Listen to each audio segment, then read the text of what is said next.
En el invierno de 1923, Adolf Hitler está en su momento más bajo. Su audaz tentativa de llegar al poder por medio de un golpe de Estado ha terminado en fracaso e irá a la cárcel. Su partido nazi, considerado solo una banda de revolucionarios marginales, está al borde de la ilegalización. Pero Hitler tiene un plan. Convertirá a los nazis en un partido político respetable. Quería convertirse en un parlamentario respetable, sin ser ninguna de esas cosas. Firmeza, amor a la patria, nacionalismo. Eso nos hará avanzar, triunfar. Y lo consigue. Esta es la historia de cómo la reinvención del partido nazi ideada por Hitler y una catástrofe económica le abrieron las puertas para ganarse al pueblo alemán en cuerpo y alma.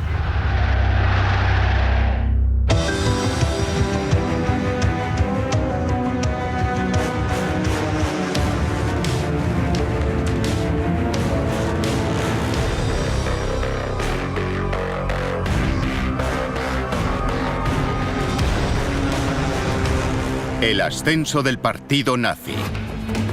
Alcanzar la respetabilidad.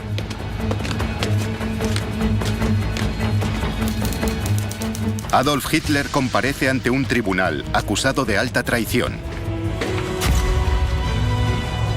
4 meses antes, Hitler y su partido nacionalsocialista habían intentado derrocar al gobierno alemán de Weimar en Múnich.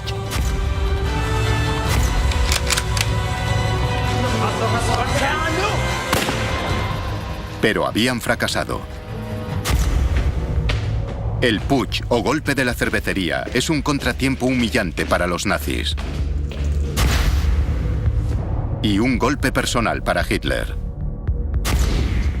Curiosamente, justo antes del juicio, recibió la visita de unos compañeros que lo vieron deprimido, barajando incluso el suicidio. No sabemos si era un farol, pero les dijo que estaba desmoralizado. Hitler está totalmente abatido.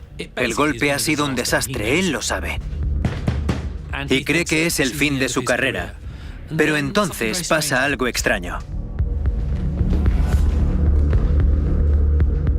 Increíblemente, incluso en un momento de catástrofe total, Hitler ya está tramando su regreso.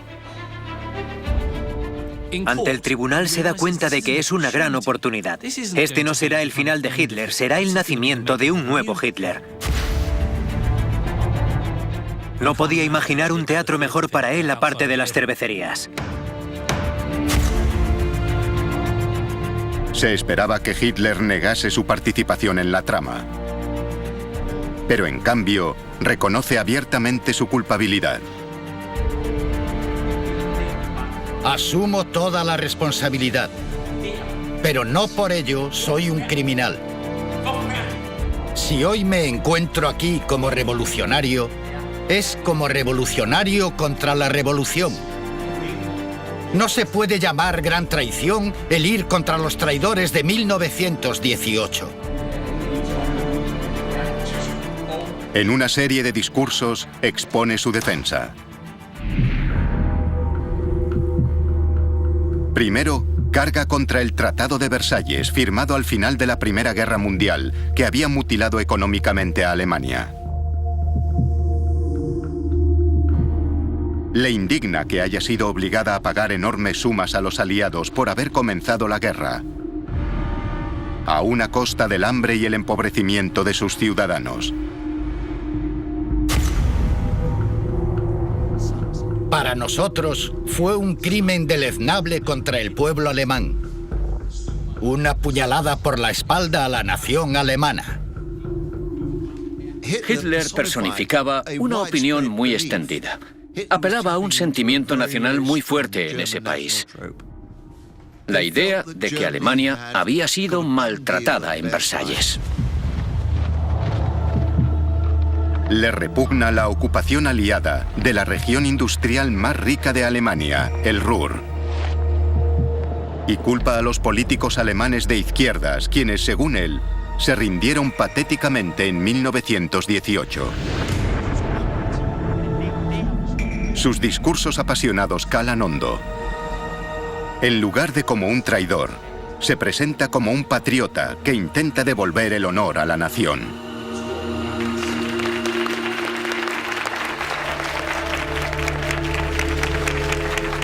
La idea de víctima de Alemania, la idea de que la culpa es de los aliados por las condiciones en Versalles, y el hecho de que el propio gobierno de Weimar sea incapaz de responder a las demandas del exterior y no muestre capacidad para liderar a Alemania como se merece, consigue despertar simpatías hacia él. Pero Hitler también dice algo más. Liderar a Alemania, proclama, es su destino. El hombre que se siente llamado a gobernar a un pueblo no tiene derecho a decir, si me queréis o me llamáis, cooperaré. No, su deber es dar un paso al frente. El hombre que ha nacido para ser un dictador no se ve obligado a hacerlo, lo busca.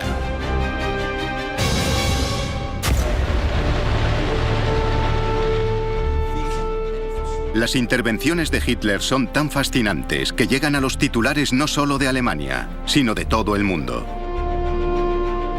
En Gran Bretaña, el Daily Express llama a Hitler Rey sin corona de Baviera y patriota demagogo de quien sugiere tal vez volvamos a oír hablar algún día. Pero Hitler aún tiene que convencer a una de las personas que asisten al juicio, al juez. Tras 4 semanas de proceso, alcanza su veredicto.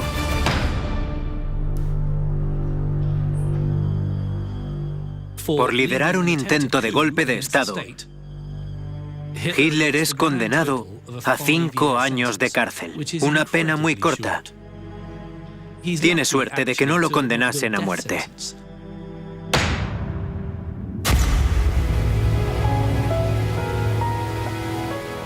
Hitler es recluido a 65 kilómetros al oeste de Múnich, en la pintoresca localidad de Landsberg, donde es tratado como si fuese un rey en el exilio. Con su nuevo estatus de famoso, Hitler aprovecha su estancia en la cárcel para hacer relaciones públicas e invita a su propio fotógrafo a inmortalizar su encarcelamiento. Ese es tan solo uno de los privilegios de los que disfruta entre rejas. Hitler después inventaría que su estancia en la prisión de Landsberg fue un infierno, pero la realidad es que fue lo contrario. Puede pasear por los jardines como y cuando quiera. Tiene permiso para que sus camaradas vayan a visitarlo. Esto no es una cárcel, es una especie de campamento de verano para nacionalistas. Estaba cómodo, tenía su silla de mimbre favorita, tenía ventanas por las que mirar y hasta engordó bastante. Comía mucha carne y bebía bastante alcohol. Le servían almuerzos de 3 platos e incluso celebraba fiestas en su propia celda. Podía relacionarse con sus amigos y también escuchar música.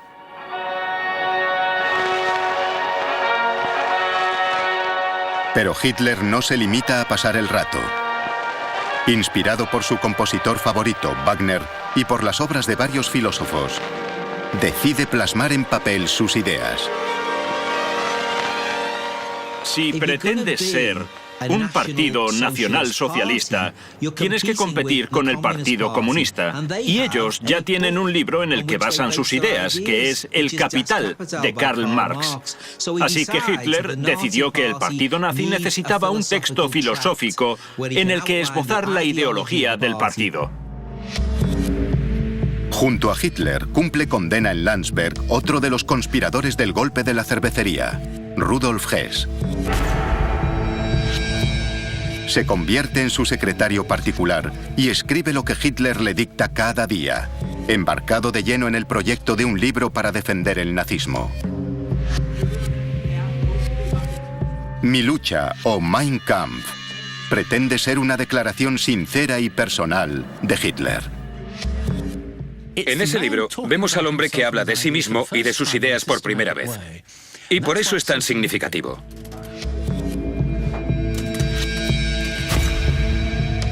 Anécdotas distorsionadas sobre la infancia de Hitler, su juventud en Viena y sus experiencias de guerra se mezclan con sus teorías políticas y raciales. Pero los conceptos que expone no son suyos. Mein Kampf en realidad se basa en varias ideas que ha oído. Podríamos decir que es un crisol de ideas robadas a la filosofía, de las que se encuentran en el reverso de un posavasos. En realidad es una mezcolanza. La base es la creencia de Hitler de que el pueblo ario alemán es la raza dominante natural y que el mayor enemigo de Alemania son los judíos. La personificación del diablo como símbolo de todo mal asume la forma viva del judío. Hitler cree que los judíos son una raza genéticamente inferior y que son los culpables de todo lo malo que le ocurre a Alemania, incluida la capitulación del país en la Primera Guerra Mundial y sus dificultades económicas. Es y seguirá siendo el típico parásito. Una esponja que como un bacilo nocivo se propaga en cuanto encuentra un medio favorable para hacerlo. Además, les culpa del comunismo. En el bolchevismo debemos ver el intento de los judíos del siglo XX de dominar el mundo. Ahí encuentran su camino. Se cuelan entre las naciones y las minan desde dentro, con mentiras, calumnias, veneno y corrupción.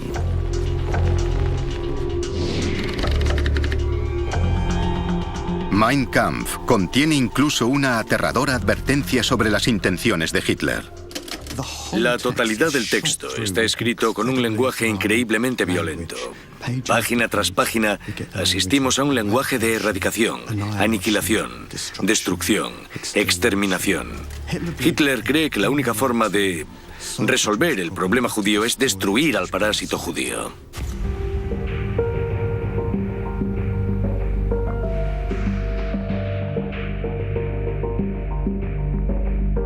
El siguiente movimiento político clave de Hitler es inspirado por un profesor de geografía política de la Universidad de Múnich y antiguo tutor de Rudolf Hess, el doctor Karl Haushofer. Durante una visita a la prisión de Landsberg, Haushofer introduce a Hitler en el concepto de Lebensraum, literalmente, espacio vital. En el concepto de Lebensraum está implícita la idea de anexión territorial. Karl Haushofer cree que Alemania está superpoblada y afirma que la única forma de que Alemania alivie su densidad de población es conseguir espacio vital, Lebensraum. El concepto Lebensraum hace surgir en Hitler la idea de que para que la nación se convierta en una gran potencia, Alemania debe invadir otros países, especialmente los poblados con razas a las que él considera inferiores. Eso implica, evidentemente, que Alemania tiene que arrebatar territorios a otros países y, por supuesto, ocupar Polonia y la Unión Soviética. Las reflexiones de Hitler sobre el Tratado de Versalles. La destrucción de los judíos. El comunismo. La supremacía alemana. Y la expansión rápida. Ya han cristalizado para el consumo del público. Mein Kampf se convertirá en el texto base para el Tercer Reich y para el sueño de Hitler de crear un nuevo orden. Ahora solo tiene que conseguir que llegue al pueblo alemán.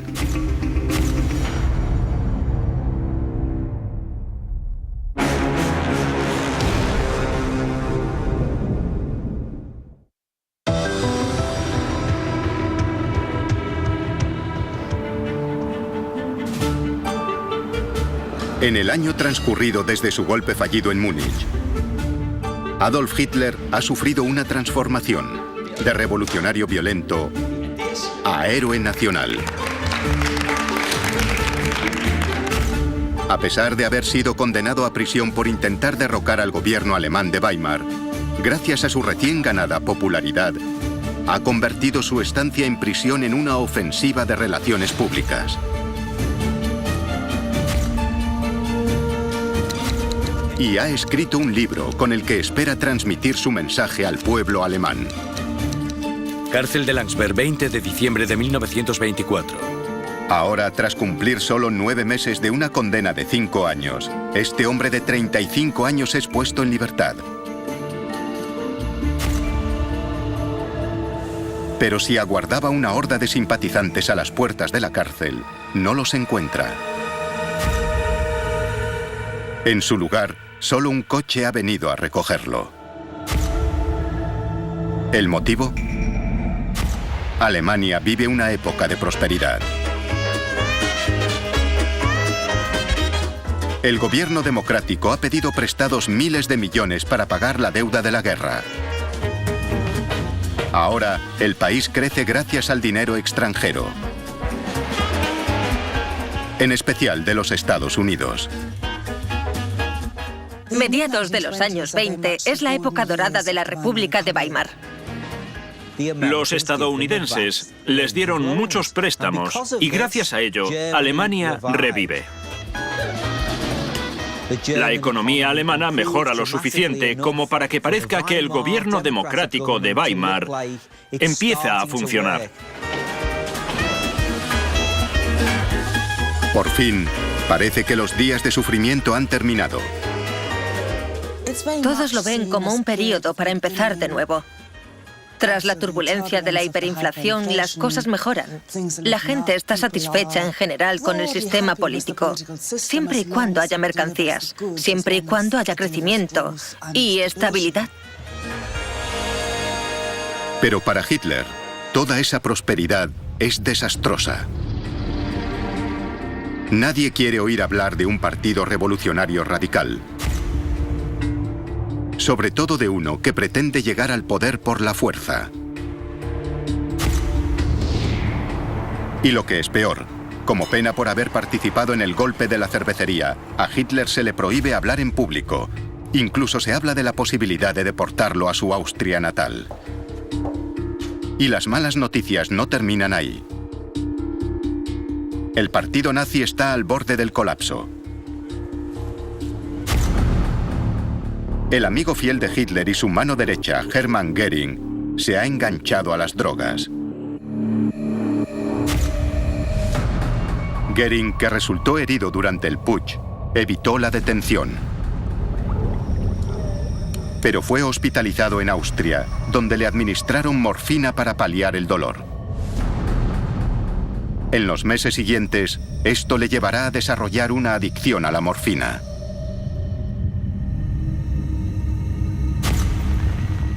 Mientras tanto, el periódico del partido ha sido cerrado por orden del Estado. La militancia del partido nazi, que había alcanzado los 55.000 afiliados en 1923, ha perdido más de la mitad de sus miembros. Y en las elecciones de diciembre de 1924, los nazis sufren una gran derrota. Solo consiguen el 3% de los votos.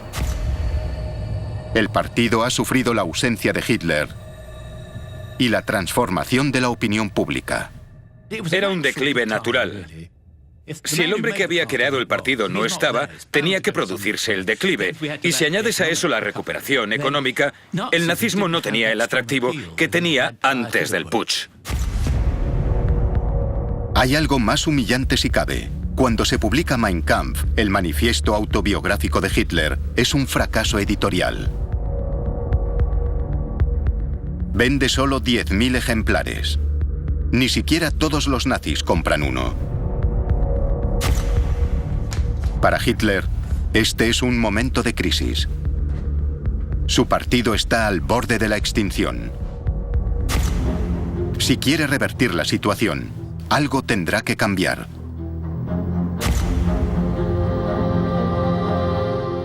Hitler tomó la decisión de que a partir de ese momento los nazis dejarían de ser un partido violento y revolucionario. Debían adoptar las formas de la legalidad. Debían presentarse a las elecciones. Pasar por todas las fases de un partido parlamentario democrático. Hitler decide que el partido nazi necesita un relanzamiento. Será honorable y democrático. Buscará el poder no a través de la violencia, sino ocupando asientos en el Parlamento alemán, el Reichstag. Quería adoptar el manto de la respetabilidad y convertirse, al menos en apariencia, en un parlamentario respetable, sin ser ninguna de esas cosas. A puerta cerrada, Hitler explica a su círculo íntimo. Tendremos que taparnos la nariz y entrar en el Reichstag. Si tardamos más en ganarles por votos que disparándoles, al menos los resultados respaldarán su propia constitución. Tarde o temprano, tendremos la mayoría. Y después de eso, nos haremos con Alemania. Hitler comienza a desarrollar la táctica que finalmente llevará a su partido al poder. De cara a la galería, él y los nazis aparentan respetabilidad.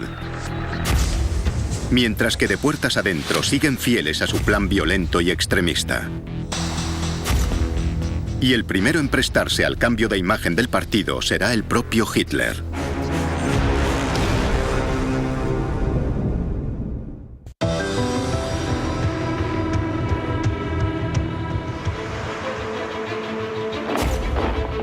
A mediados de los años 20, el partido nazi sufre un serio declive. Adolf Hitler sabe que para llevar a su partido al poder, tendrá que intentar una táctica legítima. Los nazis necesitan librarse de su imagen de matones, violencia y revolución. Tienen que ser considerados respetables y democráticos. Tiene que parecer que trabajan dentro del sistema político y que son un partido político real y creíble, y no solo unos lunáticos que intentan hacerse con el poder en las cervecerías de Múnich.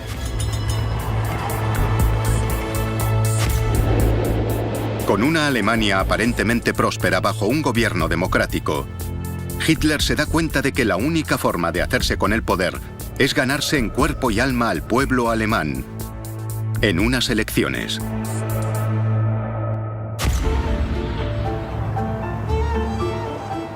Para comenzar su ofensiva amable, el partido nazi necesita un cambio de imagen, que comenzará por el propio Hitler. Acude en busca de ayuda al gurú del Lebensraum, el doctor Karl Haushofer. Fue una gran influencia no solo en cuanto a ideas, sino también en técnicas de imagen, en el concepto de que la imagen lo es todo en política. Haushofer ayuda a crear una serie de imágenes nuevas para Hitler, para que llegue al mayor número posible de alemanes. Tiene para elegir entre la imagen tradicional alemana, con los lederhosen, las medias y los zapatos de montaña, que atrae a cierta parte del electorado. También puede parecer mucho más tecnocrático con un traje elegante y formal. Y si participa en un desfile nazi, irá de uniforme. Pero no es solo su imagen lo que Hitler quiere mejorar. Para mantener la cabeza despejada y proteger la voz tras los largos discursos, Haushofer sustituye las jarras de fuerte cerveza bávara que tomaba Hitler por tazas de infusiones. Pero lo más importante, prepara a Hitler en el arte de hablar en público.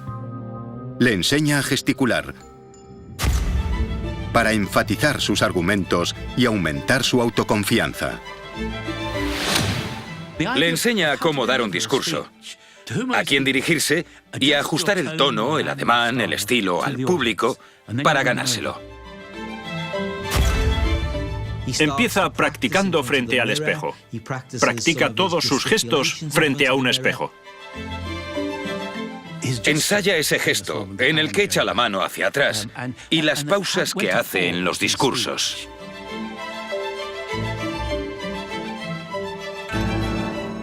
Pide que le hagan una serie de fotografías para decidir qué gesticulaciones funcionan mejor con sus discursos. Está muy centrado en lo de la imagen. Es fácil despreciar eso y decir que es vanidoso y que denota autoobsesión. Y Hitler era así. Pero al mismo tiempo tiene todo el sentido. Si la oratoria es uno de tus puntos fuertes, debes hacerlo bien, así que ¿por qué no practicar frente al espejo? Con una imagen nueva y reluciente, Hitler necesita a alguien que se la venda. Y ha encontrado a la persona perfecta. El escritor fracasado, Joseph Goebbels. Cuesta imaginar una forma menos perfecta de Superman nórdico que Joseph Goebbels. Si hay alguien que no parece un nazi, ese es Goebbels. Es bajo, delgado, físicamente imperfecto porque padece pie equino y además es bastante feo. Pero tiene una mente muy rápida. Es doctor en filología y es consciente del poder de la propaganda y las palabras. Acomplejado por su altura, su discapacidad y porque el ejército alemán lo rechazó por ello, él también desprecia al gobierno de Weimar. Había nacido en una familia católica muy pobre, pero había roto con la Iglesia. Era un hombre de gran inteligencia y talento, pero que buscaba una dirección. Su don para la adulación es lo primero que llama la atención. En una carta inspirada por los discursos de Hitler durante su juicio por el putsch de la cervecería, Goebbels escribió: Como una estrella en ciernes apareciste ante nuestros ojos. Hiciste milagros para aclarar nuestras ideas. Y en un mundo de escepticismo y desesperación, nos diste fe. Diste voz a la necesidad de toda una generación. Un día Alemania te dará las gracias. Pero no conocería a Hitler hasta 15 meses después, en verano de 1925. Y entonces escribiría: es todo lo que esperaba. Era todo lo que él había esperado y más. Cuando cayó bajo el embrujo de Hitler, se prendó de él como una colegiala. En una entrada de su diario el 23 de noviembre de 1925, Goebbels escribe: ¡Qué alegría! Me saluda como a un viejo amigo, como lo quiero. Me ha dado una foto con una dedicatoria a la región de Renania. Heil Hitler. Quiero que Hitler sea mi amigo. Para cambiar la imagen de todo el partido nazi, Hitler sabe que necesita la ayuda de un hombre como Goebbels. Muchos miembros del partido nazi consideraban a Goebbels el más brillante de todos. Era muy ingenioso, no tenía esa forma prusiana un poco cuadriculada de hacer las cosas siguiendo el manual. Es un gran trabajador. Es un hombre de una enorme energía, dispuesto a trabajar muchísimas horas y a viajar incesantemente. Es una figura de muchísimos recursos. Si hay un problema, Goebbels lo solucionará. Era el hombre al que recurrir. El partido aún está sometido a restricciones en muchas zonas de Alemania, y Hitler necesita a alguien que atraiga a nuevos votantes. Goebbels era un hombre que comprendió intuitivamente los métodos modernos de propaganda. Vemos un cambio hacia los medios impresos por necesidad, porque Hitler tiene prohibido pronunciar discursos en público. Eso hace que surjan toda una gama de periódicos y revistas nazis. Los nazis, en este momento, están a la vanguardia en el uso propagandístico de panfletos, de revistas ilustradas, carteles electorales.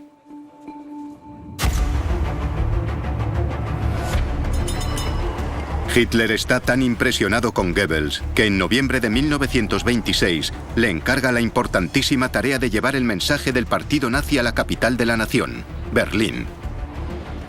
Berlín tenía fama por aquel entonces de baluarte comunista, de baluarte sindicalista, y Goebbels, por lo tanto, recibe de Hitler un encargo realmente difícil.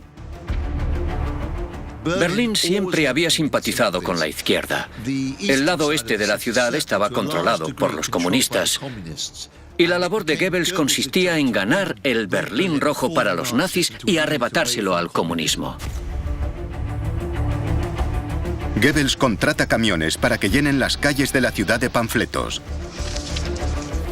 Cubre las paredes con esvásticas rojas y carteles.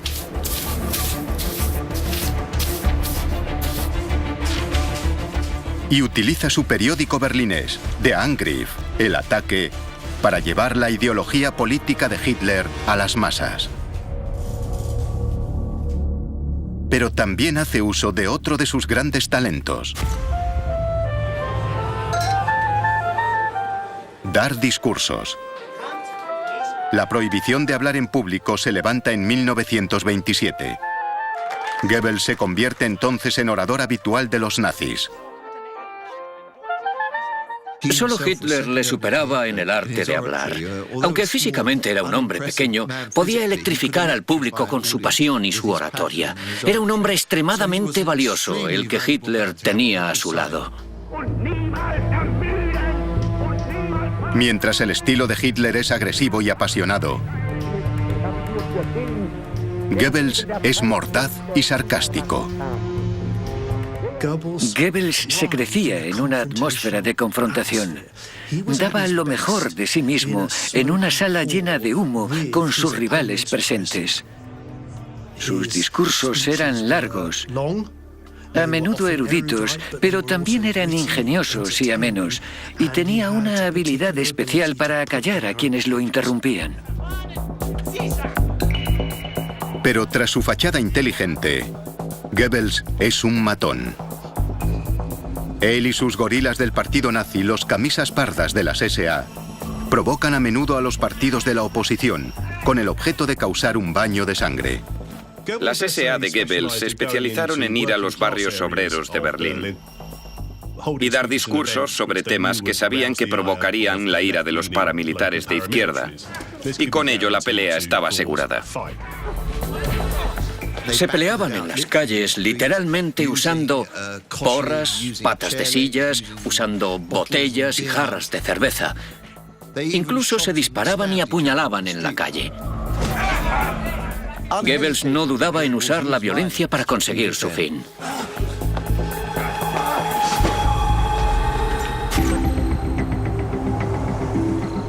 Mientras Goebbels está ocupado con la capital de Alemania, en Múnich, Hitler trabaja en los últimos retoques de su imagen.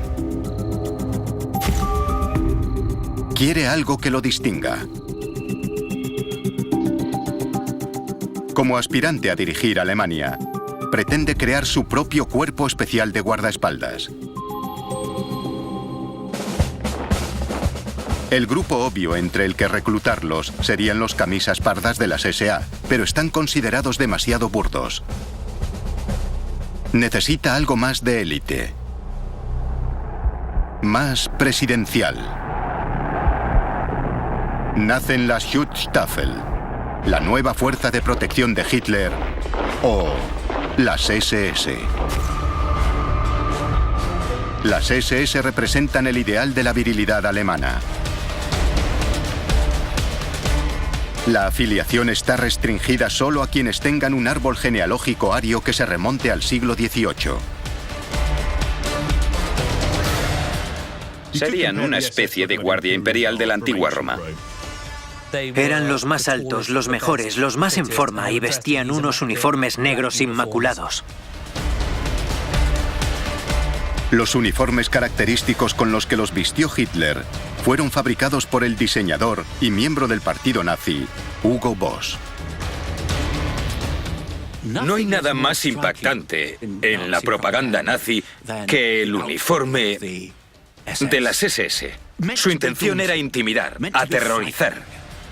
Llevaban botas negras, pantalones de montar negros y una calavera y unos huesos cruzados en su insignia, la Totenkopf. La Totenkopf pretendía simbolizar fuerza y determinación, lealtad y compromiso hasta la muerte. Con una imagen de partido que evoluciona rápidamente, una potente maquinaria de propaganda detrás y las elecciones de 1928 en el horizonte, por fin Hitler puede poner su nueva imagen nazi a prueba.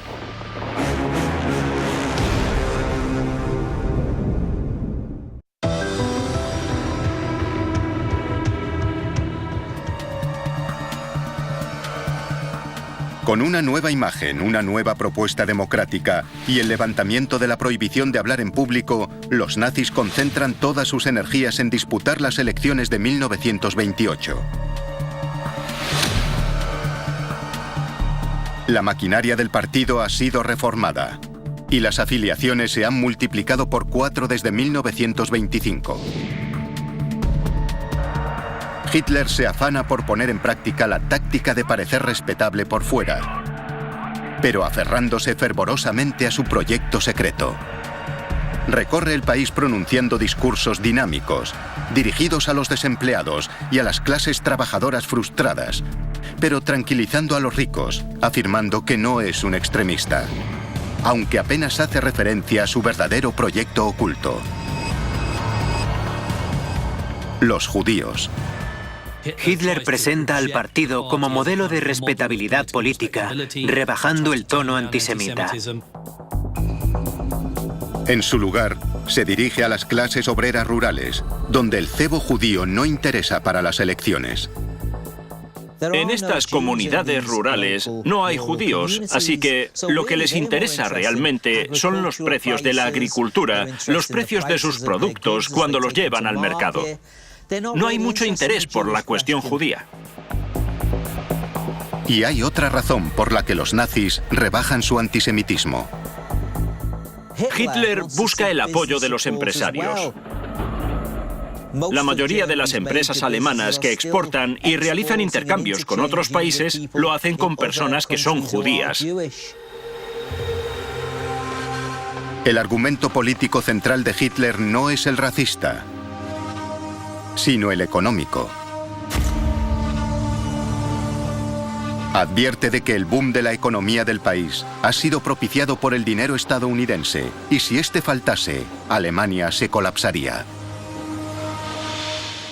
La frase que Hitler usa en algunos de sus discursos es «Weimar está bailando sobre un volcán» y que toda la prosperidad se debe únicamente a los préstamos. Con el tiempo, todo se vendrá abajo y Alemania volverá de nuevo a un estado de depresión por haber confiado en los préstamos estadounidenses.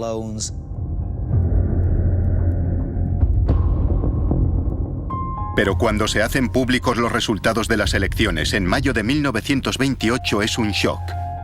Los nazis consiguen solo el 2,6% de los votos. Los comunistas, principales rivales de Hitler, cuadriplican ese apoyo. Hitler y su partido han obtenido peores números que en las elecciones de 1924.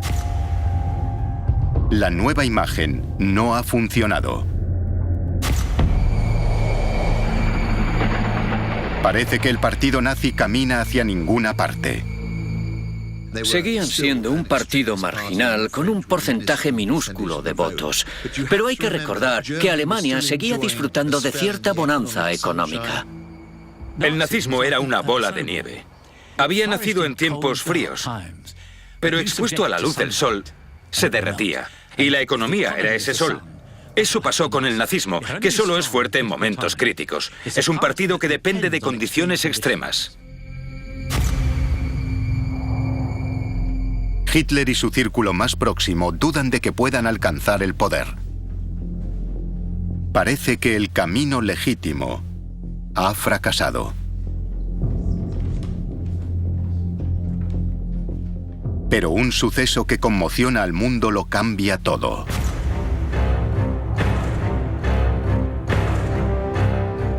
El 24 de octubre de 1929, el mercado de valores de Wall Street se desploma. Tal y como Hitler había predicho, los bancos estadounidenses reclaman sus préstamos en un intento desesperado por salvarse. Cuando los Estados Unidos tuvieron problemas, se retrajeron, dejaron de comprar, dejaron de prestar dinero, y todos los países sufrieron porque estaban conectados a un sistema internacional. La Gran Depresión es testigo de cómo innumerables negocios prósperos se declaran en bancarrota en todo el mundo.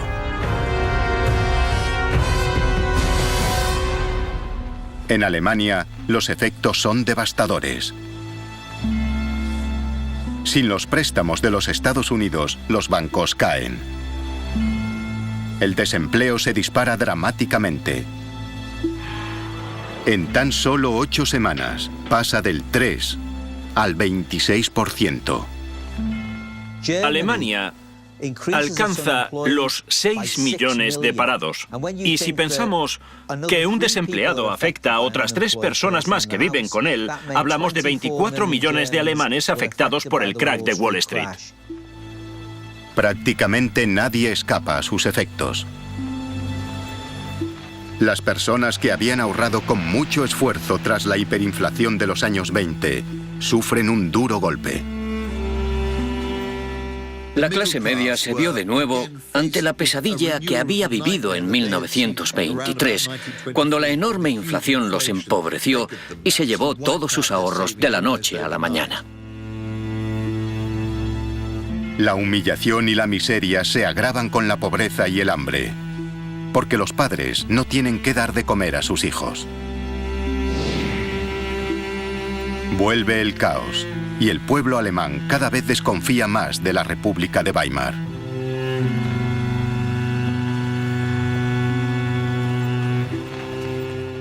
Alemania está en una situación terrible, que se ve en lo que ocurre muy rápidamente.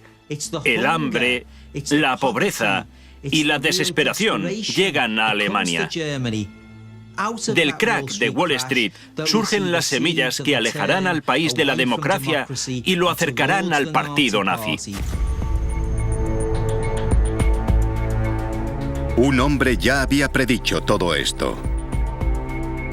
De repente, la gente lo ve de otra manera. Adolf Hitler ya no es un extremista radical. Es un profeta. Lo que él había dicho que pasaría, estaba pasando. ¿De quién es la culpa? Bueno, podríamos decir que es un problema de la economía internacional. Pero para los nazis, la economía internacional era la economía judía. Hitler cree que es una conspiración. Os dijimos lo que pasaría y ahora se ha hecho realidad.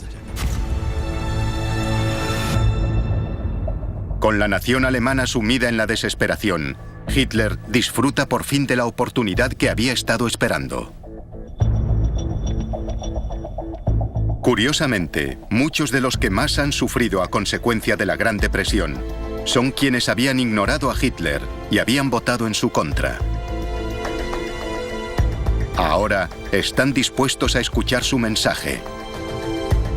Los nazis están en pleno ascenso.